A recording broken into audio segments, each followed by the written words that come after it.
बड़ी डायरी इमरान खान साहब के पास है, छोटी डायरी मेरे पास भी है। जरदारी बाबा और 40 चोरों को बेनकाब करते रहेंगे। मरकज के साथ साथ सिंध में भी इनकलाब आया चाहता है। 14 साल जो स्याह दौर है जरदारी माफिया का, इसका खात्मा होने वाला है। इमरान खान मेरा कायद है, हमने उससे सीखा है कि लड़ना है, डरना नहीं है। कौन बचाएगा पाकिस्तान?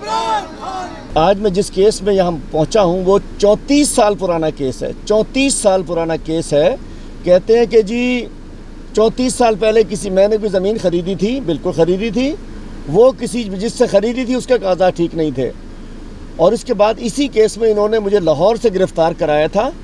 लाहौर से 5 और इन्होंने, जो उनके अपने सरकारी लोग हैं, उनमें से किसी को गिरफ़्तार नहीं किया।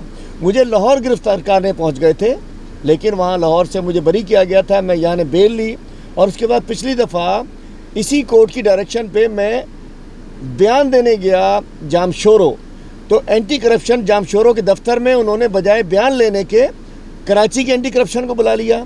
उन्होंने गैर कानूनी तरीके से बुलाकर मुझे 31 साल पुराना एक और वो बता दिया कि जी आपने 31 साल पहले ये किया था।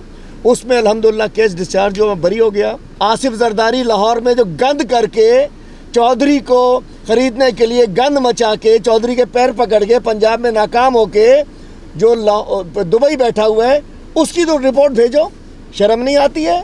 और उसके बाद में जब इन्होंने ये बात की तो मैं इससे पहले, चूँकि भाई अदालतें हैं, सरकारी वकील है, 6 सरकारी वकील आ जाते हैं, तो मैं फिर पहले भी जो अदालतें थी जब यहाँ शोर मचा तो मैं इसी तरीके से तमाम प्रोटेक्टिव चीज़ें कि आप लोगों को नुकसान ना हो, मैं मास्क लगाकर, ये शीट लगाकर, ये दस्ताने पहनकर मैं अदालतों में मैं जा रहा हूँ।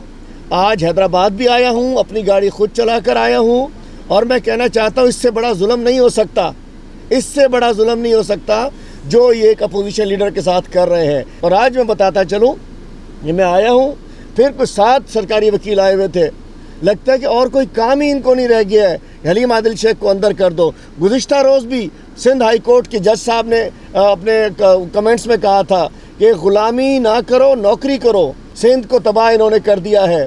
सिंध में एंटी करप्शन का जो खाता है, हर जगह से भत्ते लेता है, एक एक दफ्तर से एंटी करप्शन के भत्ते लिए जाते हैं, और यहाँ इन्होंने समझे कि मेरी किडनैपिंग की है, तो इंशाल्लाह लाहौर जाकर भी इनके खिलाफ FIR कटाई जाएगी।